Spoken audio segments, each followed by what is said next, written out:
vamos a hablar del misterio de Tutankamón, todo lo que rodea este maravilloso hallazgo.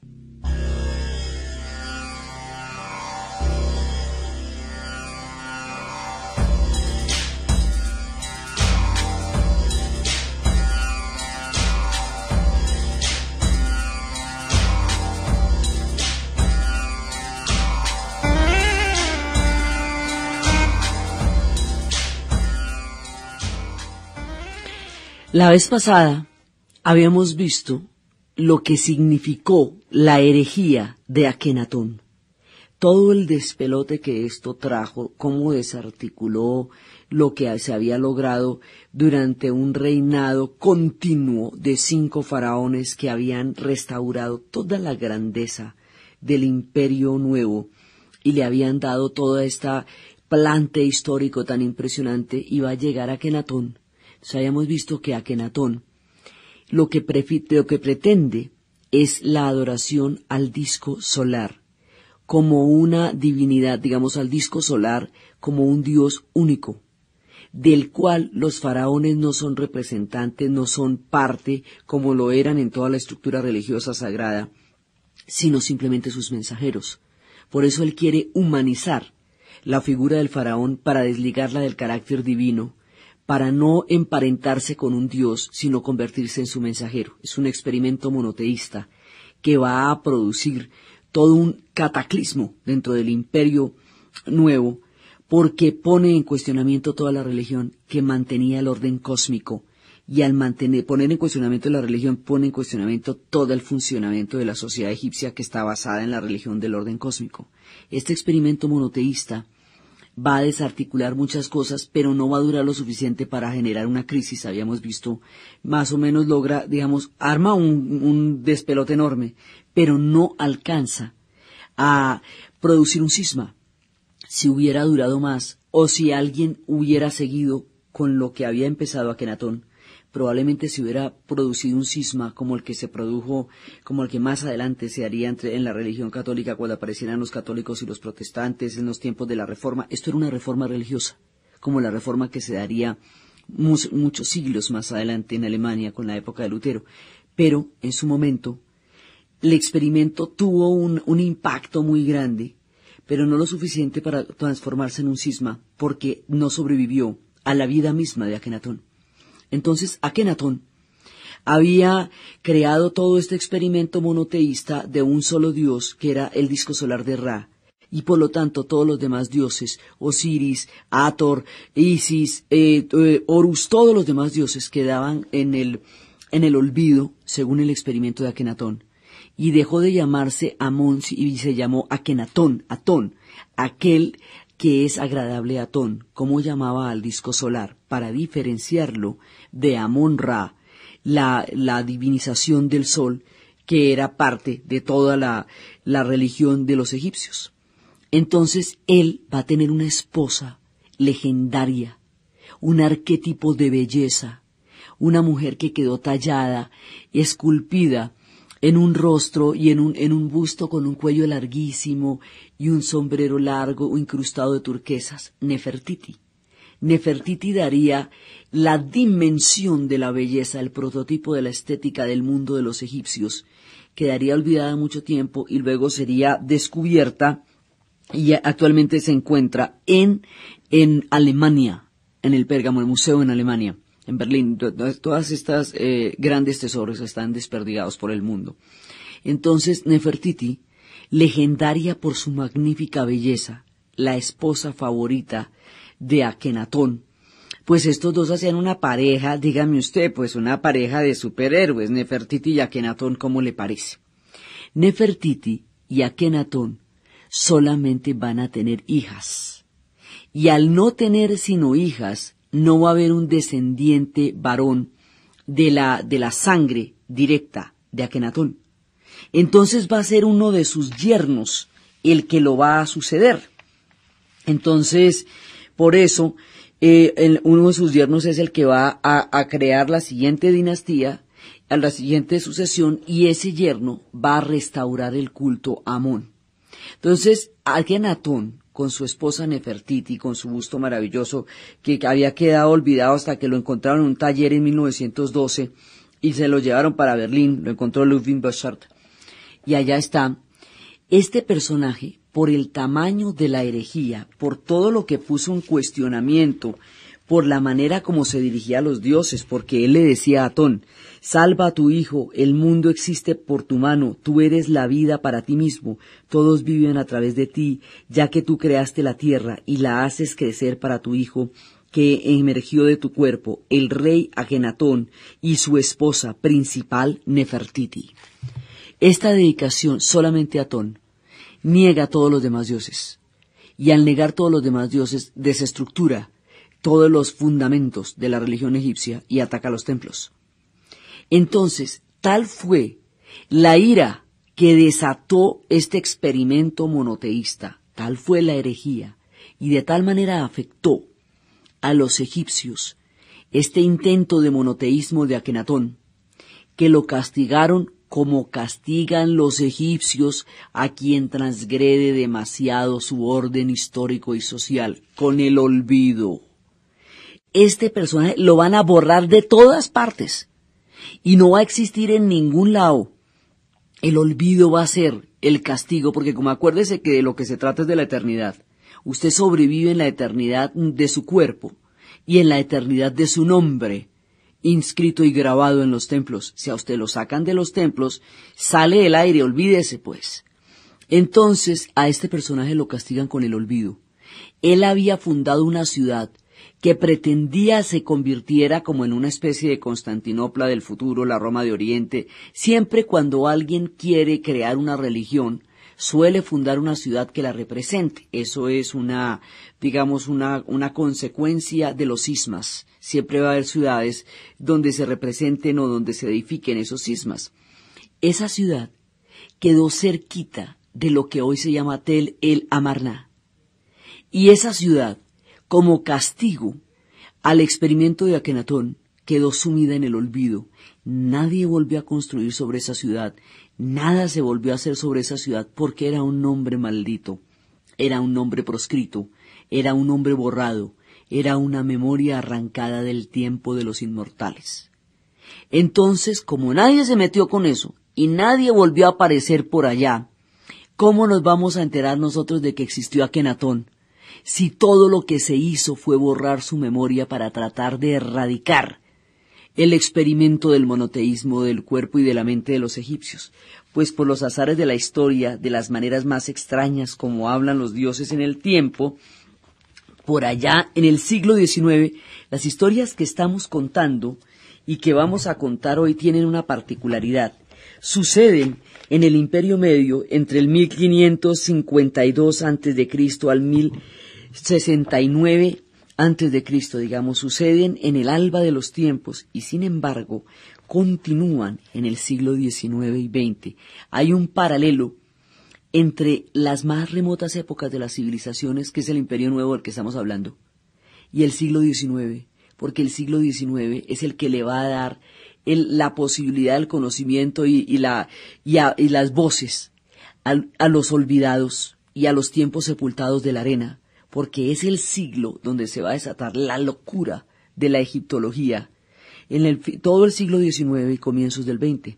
Entonces nuestra historia silenciada, tanto tiempo después, porque cuando termina el Imperio Nuevo y luego los Ptolomeos y luego la era griega y luego los romanos y cuando el Imperio Romano también haya desaparecido y la alejada provincia que fue el granero que sería Egipto en tiempos de los romanos haya sido llevada por el tiempo, cuando todo eso pase, 19 siglos de silencio caerán sobre el mundo de los faraones y en el siglo XIX se romperá el silencio, se rompe con la piedra Rosetta, con el experimento de la expedición del Egipto, en donde Napoleón lleva a Vernon y donde Vernon es capaz de pintar todas estas maravillas y donde los jeroglíficos van a ser estudiados durante la vida entera de Champollion.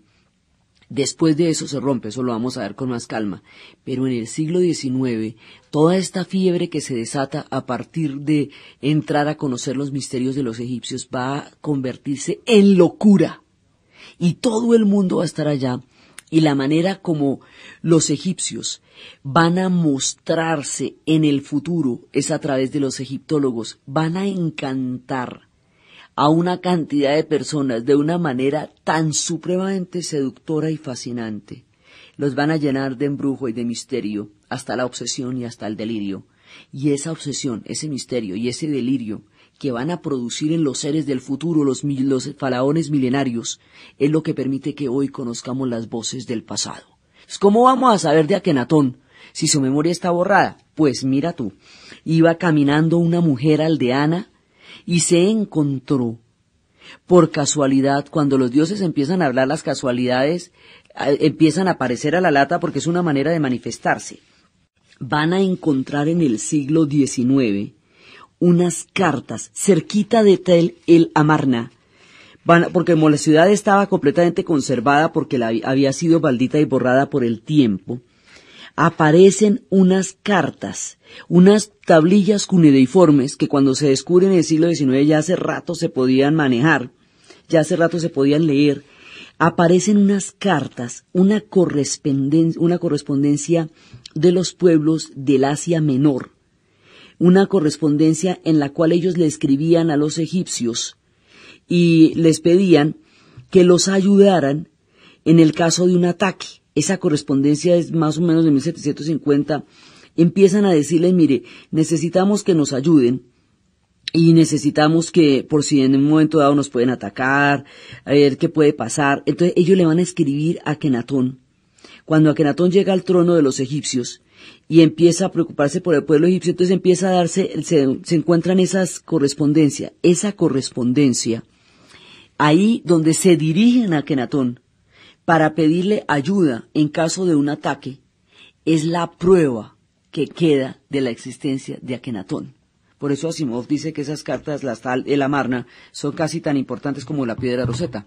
Entonces, a través de esas cartas, nosotros vamos a saber que existió una herejía que tuvo tal impacto dentro de la historia de los egipcios y que no quedó registrada, porque precisamente ellos de lo que no les gusta no hablan, de los Hyksos poquito nos comentan, Akenatón borrado de la memoria, Tutmosis pretendió borrar a Hatshepsut de la memoria de los egipcios destruyendo su templo y sus inscripciones, pero el tiempo lo resucitó después cuando se hizo por rompecabezas todo el templo de Hatshepsut, se reconstruyó y todo eso.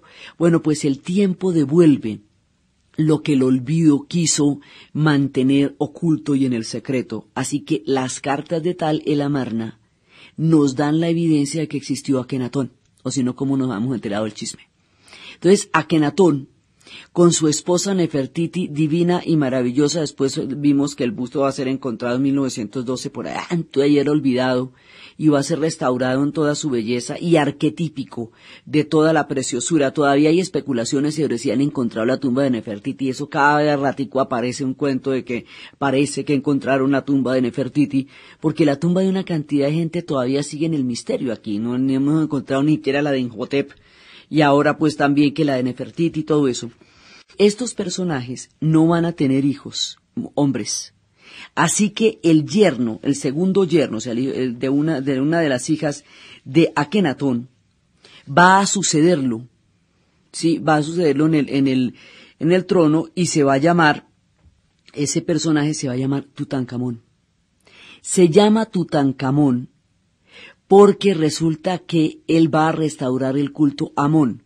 Si no lo restaurara, si continuara la herejía del anterior, de Akenatón, entonces se llamaría Tutankatón, ¿me entiende? Porque Atón se llama el disco solar, tal como lo dijo Akenatón y por eso se llamaba así. Entonces a este tipo le tocaría terminar el nombre con Tón, Atón.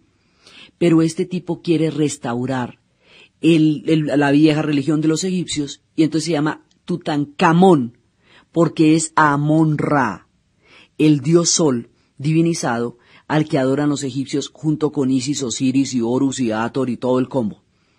Entonces este personaje, al ponerse de esa manera el nombre, restaura el culto, pero él va a vivir muy poco tiempo. Va a gobernar solamente entre los 8 y los 18 años, va a gobernar muy poco tiempo, suficiente para restaurar el culto, suficiente para volver a llevar el nombre de Amón dentro de su título de faraón, lo cual es suficiente para restaurar, y entonces empiezan otra vez toda la restauración del culto, y después Orenheb es el que lo va a cimentar todo otra vez y va a recuperar los templos y a tratar de, digamos, de rescatar todo aquello que fue atacado por Akenatón en los tiempos de la herejía. Tutankamón no es muy importante dentro de la narración de los egipcios. Es importante que haya restaurado el culto, es decir, que no haya continuado con la herejía, porque de continuar con la herejía esto hubiera podido afectar muy seriamente el Imperio Nuevo y probablemente no hubiera durado los 1200 años que duró si esta herejía hubiera prosperado y hubiera logrado desarticular el imperio como amenazaba con hacerlo. Pero él no va a durar suficiente tiempo para que su nombre quede registrado en la inmortalidad. Su nombre asociado también como sucesor y de todas maneras pariente de Akenatón también queda en el olvido y no aparece en muchos registros. Entonces hay un misterio alrededor de este nombre no es muy conocido, no es importante dentro de los egipcios, no está dentro del relato, dentro de sus grandes faraones, además después de él van a venir grandísimos como Imhotep y después Ramsés, y ya este va a quedar en el olvido a finales del siglo XIX y comienzos del siglo XX. Va a empezar a darse una circunstancia que lo va a convertir en el ícono y el referente más famoso que conocemos actualmente los habitantes del futuro del antiguo imperio de los egipcios. Entonces, ¿cómo es que sucede esto? ¿Por qué sucede esto? Pues hay un investigador. La egiptología empieza a desarrollarse primero a partir de la llegada de Napoleón. La llegada de Napoleón en el siglo XVII, con el siglo XVIII, con la llegada de Napoleón y con lo que va a ser en ese momento la expedición de Vernon, empieza a llamar la atención sobre los egipcios. Y el descubrimiento de Champollion, lo que va a hacer es descifrar la piedra Rosetta, todo lo que va a pasar. Rosetta es una ciudad que queda al lado de Alejandría, y en una de esas paredes estaba excavada, una de esas excavaciones va a aparecer una piedra con las inscripciones que van a estar en griego, en jeroglíficos, en demótico, que era un lenguaje popular que hablaban los egipcios, y en griego antiguo. Entonces, el descifrar esos tres textos por parte de Champollion, un lingüista que sobre las transcripciones que llegarían porque lo que hacían era transcribir y copiar todo lo que encontraban y mandarlo a los diferentes museos. Con esas transcripciones Champollion va a trabajar toda la vida, y como era un lingüista, con eso es que va a desarrollar, va a descifrar las claves, porque todo lo que significaban los jeroglíficos se va a perder en el tiempo. Cuando desaparezcan las religiones de los egipcios, lleguen los tiempos cristianos, y con la llegada de los tiempos cristianos, la lectura de los jeroglíficos va a desaparecer y va a quedar borrada durante 17 siglos. Entonces después es cuando llega Napoleón, y con esa expedición Champollion va a descifrar la piedra Rosetta. Esto es finales del siglo, estamos en los albores de 1804, 1805. Todo el siglo XIX va a estar llevado por la fiebre de la egiptología, y van a empezar a desaparecer, las arenas van a empezar a ceder y a mostrar todo lo que estaba sumergido y hundido bajo las arenas, y así va a destaparse la Esfinge, van a destaparse muchísimos templos, las pinturas de David Roberts van a mostrar aún un mundo sumergido, medio sumergido en las arenas. Entonces empiezan todos los experimentos y toda el trasegar de la egiptología. Y uno de los experimentos más importantes pues va a ser todos los descubrimientos de las cartas de Talleyrand la Marna, todos los descubrimientos que se van a dar. Entonces ya hay, a lo largo del siglo XIX, todo lo que es una pasión por la egiptología. Esto se desata una locura, un delirio, una fiebre. Todo el mundo se va a volver loco con los egipcios cuando los descubra, porque es increíble semejante magnificencia. Christian Jack nos habla del misterio que ellos producen sobre la gente.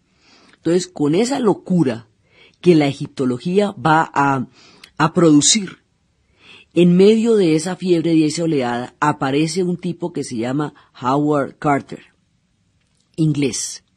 A este tipo lo va a financiar un multimillonario excéntrico coleccionista de antigüedades que se llamaba Lord Cavernan. Lord Cavernan financia la expedición para ir a descubrir una sospecha de un personaje que parece registrado dentro de la sucesión de los faraones, pero que no queda muy claramente puesto ahí. Es como un personaje que es Tutankamón. Entonces Howard Carter dice, hay un tipo entre uno y otro, aquí hay un tipo, aquí nos faltan pedazos. Y nos falta un pedazo de un tipo que se llama Tutankamón, que por ahí lo he visto, pero no lo ubico muy bien.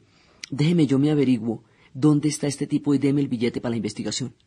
Lord Cavernan le va a dar una cantidad de plata para ir a excavar, lo cual además era una locura el que se iba a excavar, como el que arriesgaba todo el billete en eso, como llegar allá y contratar un poco de gente para ayudarlo a usted a excavar, como saber dónde va a excavar.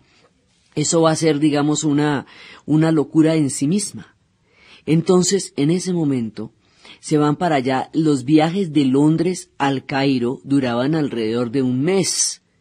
Y eran dispendiosísimos, eran costosísimos, eran muy, muy difíciles. Era un acceso complicado llegar hasta allá y todo eso.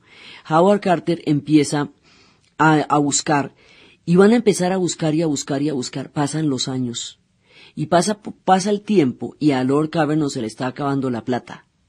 Y la hija un día va y dice, mire, a usted se le está acabando la plata ya, mucho, usted está loco, se está gastando el billete en pispirispis. Y bueno, tampoco. Entonces ya en el momento en que ya parece que no le van a dar más plata a Howard Carter, cuando ya en ese momento empiezan a dudar muy seriamente de que lo que el tipo está buscando exista, pero en cambio que sí les está tomando un montón de plata en esa locura, aparece el milagro. 1922. El milagro sucede cuando una tumba fue saqueada, o sea, todo a partir del momento en que los seguidores de Set empiezan a saquear las tumbas se van a convertir, el saqueo de tumbas se va a convertir en un azote, en una plaga. Entonces van a tratar de hacer todo lo posible los egipcios para impedir el saqueo. Y eso va a ser, digamos, a que no me saquee la tumba y a que sí se la saqueo, a que no me la encuentre y a que sí se la encuentro.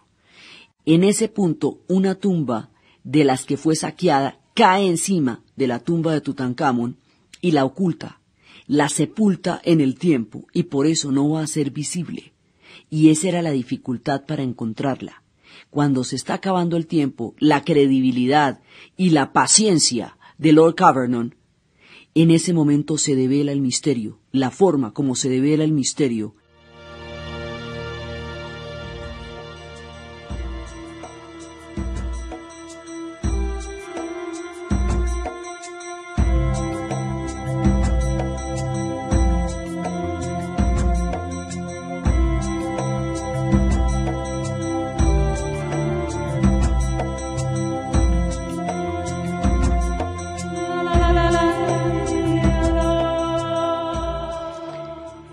El saqueo de tumbas había sido un flagelo tan milenario en la historia de Egipto que hacia el año 1000 antes de Cristo ya todas las tumbas habían sido saqueadas, cada pirámide, todo había sido saqueado. Entonces no había ninguna tumba que se hubiera escapado del saqueo milenario y ancestral.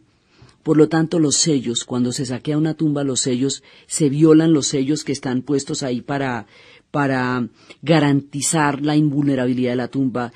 El Valle de los Reyes se hizo precisamente para evitar el saqueo de tumbas porque las pirámides ya habían sido saqueadas con extrema facilidad. Entonces la idea era construir cámaras secretas y pasadizos en los farallones de una montaña para crear un mundo críptico bajo las faldas de la montaña que los llevara a la inmortalidad y permitiera el descanso en paz de su tumba. Entonces el saqueo va a hacer que no se encuentren tumbas con los sellos originales que nos permitan entender cómo era que realmente sucedían esos ritos. Una de esas tumbas fue saqueada. Al saquear la tumba, cayó encima de la tumba de Tutankamón, ocultándola en el tiempo.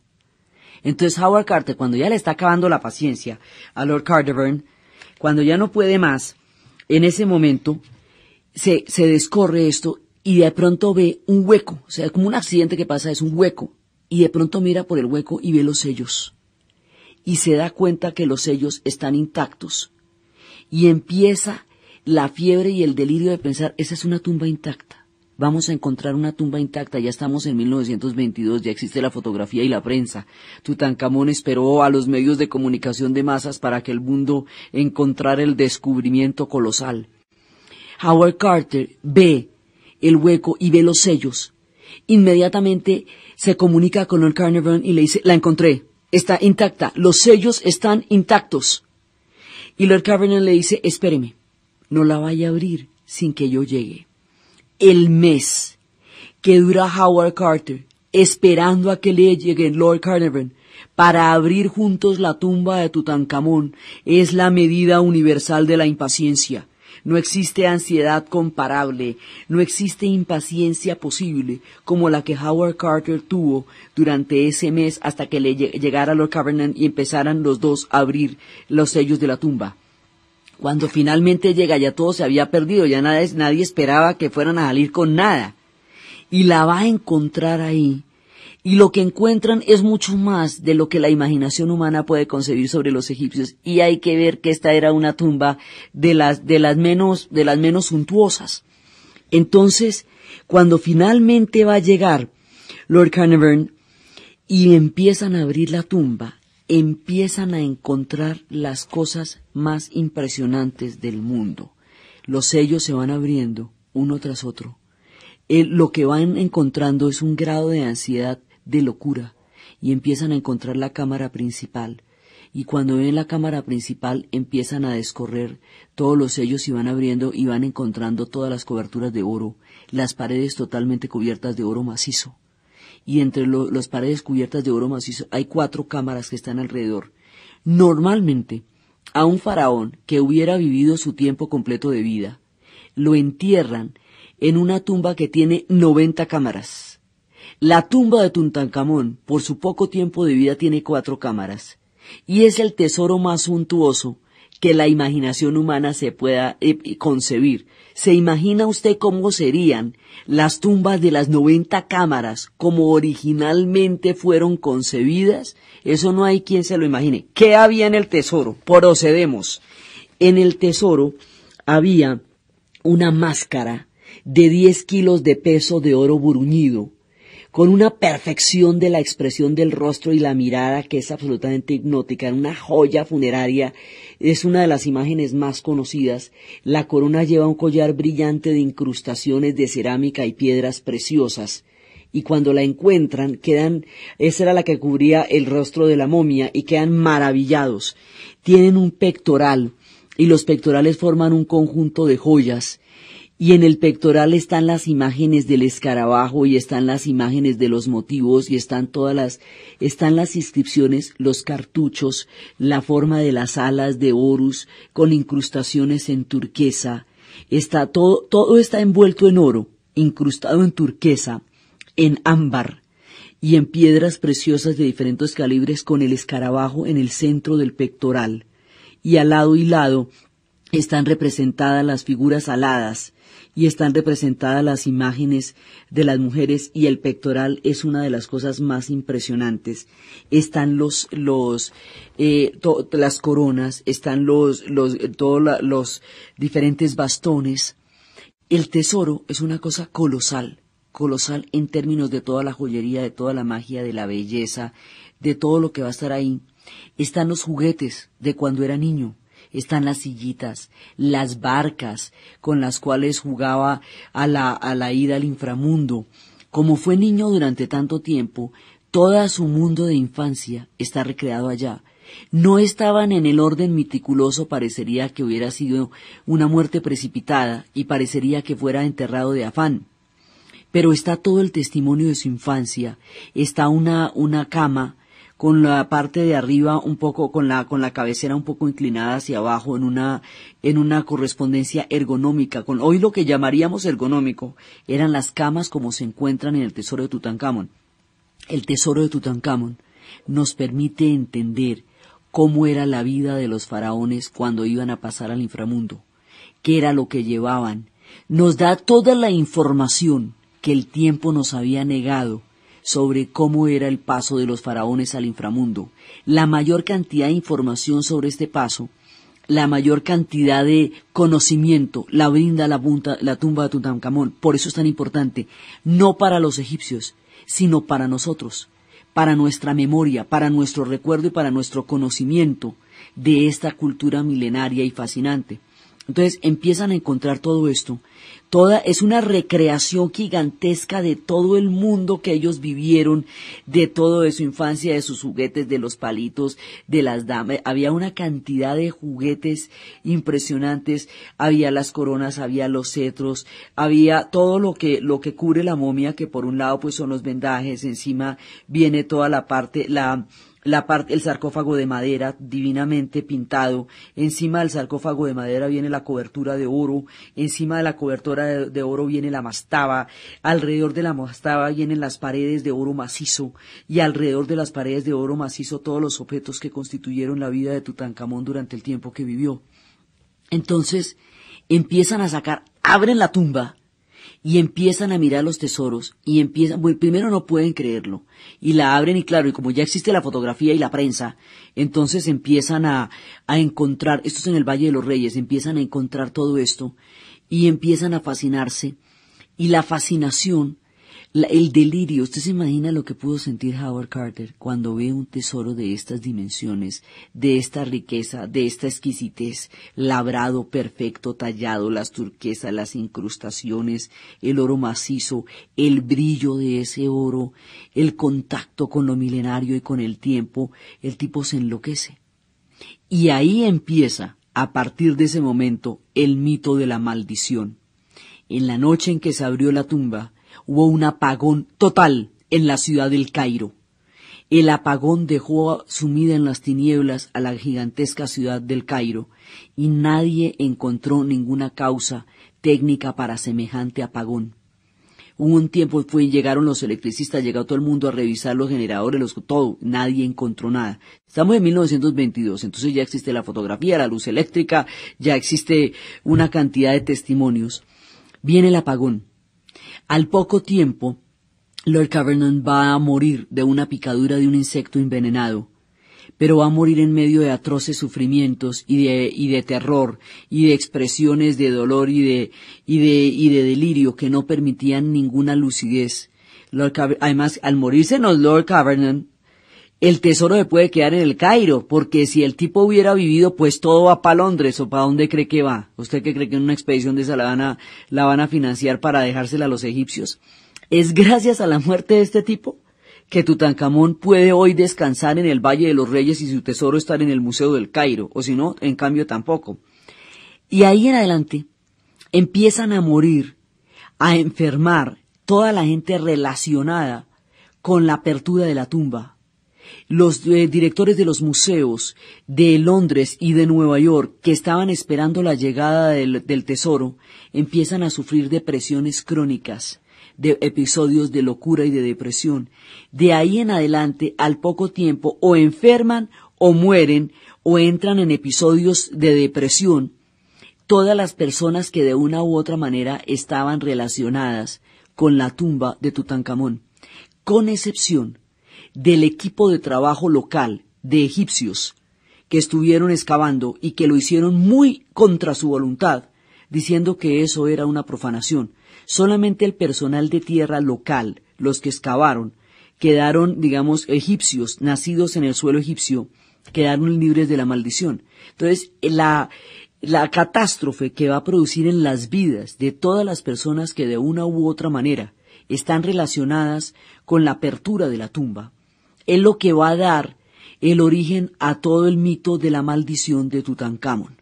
Porque nadie puede explicar por qué todas las personas que estuvieron con eso, relacionadas con eso, van a tener consecuencias funestas en el resto de su vida. Hoy por hoy, como decían, la ciencia se vio obligada a salir con alguna explicación sensata, porque entonces, ¿cómo hacemos? Entonces dicen que en esas tumbas hay unos virus que se pueden desatar en el momento de la apertura de la tumba y que son peligrosísimos. No se ha comprobado exactamente la naturaleza de la bacteria, pero se dice que hay virus que pueden producir enfermedades profundas. El asunto es que a partir de la tumba de Tutankamón, cada vez que se descubre una tumba nueva en el Valle de los Reyes, eso se abre y se deja semanas y a veces meses sin que nadie entre, nadie se acerque ni nadie la toque.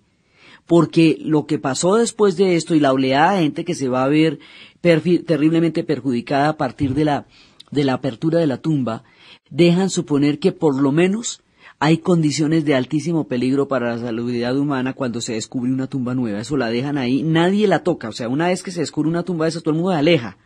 Y la dejan ahí respirar meses y que el aire entre y que el aire circule antes de que alguien pueda entrar allá. Desde ahí eso quedó totalmente prohibido que alguien se meta en una tumba que recién acaben de encontrar por todo lo que pasó.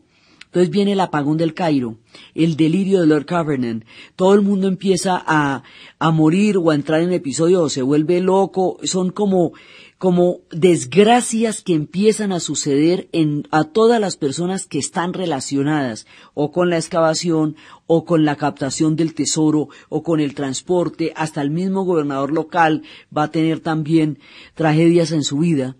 Y eso es lo que va llenando los misterios y es a partir de ahí donde empieza, digamos, a montarse toda la historia del misterio y de la maldición.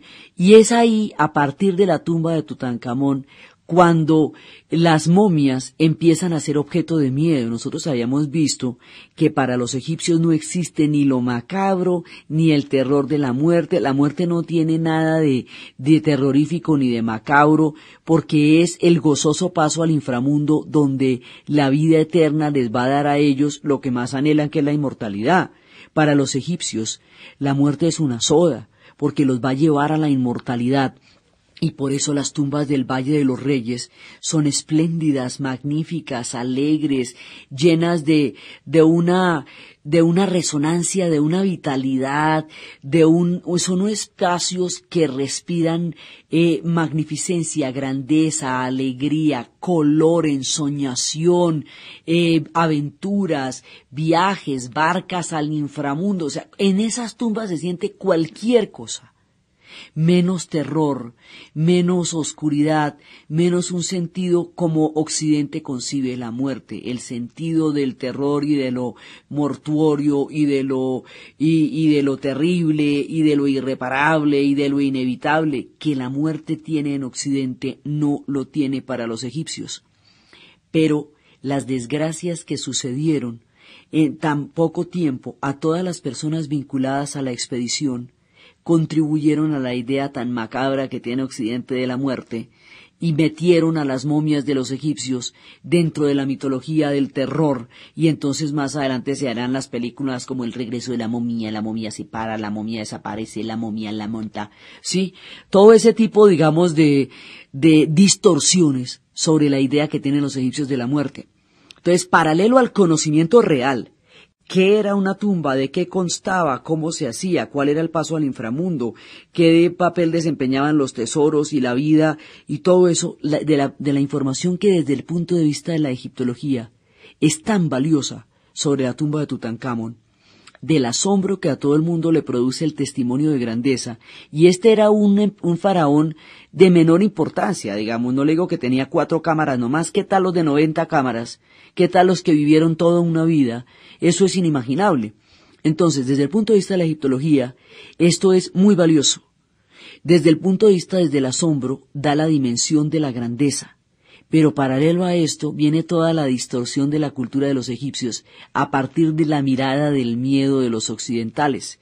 Y pone de moda las momias, y al poner de moda las momias, y entonces que las momias servían para curar, que eran afrodisíacos, empezaron a disolver las momias después cuando las encontraban, y eso va a ser muy peligroso para la conservación de ese legado histórico, porque va a desatar un morbo, y va a desatar una fascinación y va a desatar una sensación de saqueo, de la cual los egipcios se han tenido que proteger con patas y manos, porque toda esta locura de la egiptología llegó en un momento dado también a que ellos tuvieran el peligro de perder todo su legado, de no haber sido por la figura en el siglo XIX de Mariette, que siendo cónsul francés, prohibió el saqueo y reglamentó, hizo posible la construcción del Museo del Cairo y está enterrado en una mastaba dentro de la estructura del Museo del Cairo. De no ser por la figura de Mariette, esto se hubiera perdido completamente. Entonces, lo que va a pasar con la tumba de Tutankamón es que vuelve otra vez otra oleada de locura para poseer lo que va a ser la cultura de los egipcios y sacarse las estatuillas y todas las formas originales de los dioses. Como tiene una iconografía tan rica, tan maravillosa, todo el mundo se quiere hacer partícipe de los misterios y de la fascinación. Entonces la fascinación hace que la gente los encuentre, que su legado se conozca, que podamos seguir contando estas historias, pero también pone el peligro la conservación en Egipto de todo ese legado, porque produce una locura frenética. Ninguna civilización como la egipcia es capaz de producir este nivel de trastorno, de frenesí y de locura en la gente, como lo que todas sus iconos y sus estatuas van a producir. Entonces, finalmente viene desde aquí, por eso es que es tan importante, entonces ya lo descubrimos. Entonces, con las cartas de Tal el Amarna y con el descubrimiento de Tutankamón, podemos completar la historia de estas dinastías, de esta dinastía 18, que arranca con 6 faraones espléndidos, 5 faraones espléndidos y maravillosos, desde Tutmosis I, Hatshepsut, Tutmosis III, hasta Akenatón, que pone en peligro todo, y después Tutankamón, que es el que restaura el culto, pero no vive lo suficiente para que su memoria tenga la resonancia entre los egipcios que los demás tendrían, pero sí es premiado por Amón. Fíjense ustedes que el tipo restaura el culto a Amón, y Amón, con el pasar del tiempo, le permite a él conservar la paz en su sepulcro. Hoy por hoy, Tutankamón está enterrado en el Valle de los Reyes. Su momia está donde debe estar, y es uno de los poquísimos que yace en la paz de la inmortalidad que daba sentido a toda la civilización egipcia. Amón finalmente lo premió, ocultándolo el tiempo suficiente para que los sellos no fueran violados, revelándolo en el momento en que pudiera ser entendido por un tiempo y una cultura, y haciendo que su maldición fuera lo suficientemente eficaz, fuerte y aterradora como para que a nadie se le ocurriera la idea de sacar la momia de la tumba donde hoy se encuentra. El tesoro está en el Museo del Cairo, porque si no se nos muere, Lord Carnarvon estaría en Londres, como muchas otras cosas que están en Londres, en París o en Berlín. Entonces está en el Cairo. La tumba está en el Valle de los Reyes.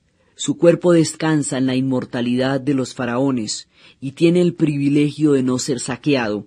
Y eso es todo un detalle de Amón para un chico que vivió poco tiempo, pero lo suficiente para restaurar el culto y corregir el rumbo que hubiera podido llevar el imperio nuevo hacia el desastre, si la aventura de Akenatón hubiera prosperado entre las siguientes descendencias. Entonces, esta historia va a ser la más famosa, la más mítica, la que más documentales y miniseries le han hecho, la que más películas de miedo ha suscitado, por la maldición que está rodeada alrededor de la apertura de la tumba. Las momias de ahí en adelante se van a convertir en una iconografía de lo misterioso, de lo macabro y de lo miedoso, y de ahí en adelante las van a tratar de las maneras más horribles. Actualmente, con la tecnología que existe, los computadores han sido capaces de proyectar el interior de una momia sin tocarla. Es la primera vez que en el Museo Británico actualmente muestran cómo se pueden ver las momias y cómo se va a articular la ciencia de la informática con la forense, por la reconstrucción de rostros, con la arqueología, y pueden permitir que ahora, a través de un computador, se pueda mirar una momia sin necesidad de abrir el sarcófago y sin desbaratarla. Se pueda reconstruir el rostro de la persona que estaba en ella, se pueda reconstruir el entorno donde esa persona vivió. Hoy por hoy podemos acceder a estos misterios sin la destrucción, pero en esa época la destrucción estaba inevitablemente ligada a los descubrimientos. Entre el asombro, la maldición, de la información histórica y arqueológica, los misterios develados y la restauración del culto al mundo de Amón, el mundo va a encontrarse en la aventura de Tutankamón con la historia más fascinante de cuantas tenemos memoria en la actualidad y en el conocimiento que poseemos muy parcial todavía de la civilización egipcia. Por eso era importante invitar a Tutankamón dentro de nuestra descripción del Imperio Nuevo para rodearnos un poco de todo ese asombro, misterio y fascinación que siguen produciendo los egipcios en el futuro y que garantiza que sus voces se puedan oír miles de años después de su existencia física y que confirma que su pretensión de la inmortalidad estaba fundamentada en una posibilidad histórica real. Entonces, la próxima vez vamos a hablar de un tipo que sabía exactamente para qué se hace el culto a la personalidad, la propaganda, la monumentalidad, un tipo que se dedicó a construirse una inmortalidad de tal capacidad de grandeza, tan monumental, tan impresionante que sus huellas están en todo Egipto, que con él se reconocen muchos de los faraones. Se va a llamar Ramsés II. Y Ramsés II nos va a dar la medida de la grandeza y de la monumentalidad de un Egipto milenario que tuvo en estas construcciones de 70 milímetros su testimonio del paso por los milenios. Entonces, desde la impaciencia de Howard Carter y la locura de Lord Cameron y el delirio y el apagón del Cairo y la cantidad de cosas que aún no se descubren y las tumbas abiertas con todo su legado de misterio y peligrosidad, desde los saqueos y los flagelos milenarios de ir a mirar qué es lo que estaba pasando en este increíble tránsito de los faraones al inframundo, y desde la sensación aún misteriosa y aún inexplicable que siguen produciendo los egipcios y que Tutankamón va a llevar al nivel máximo.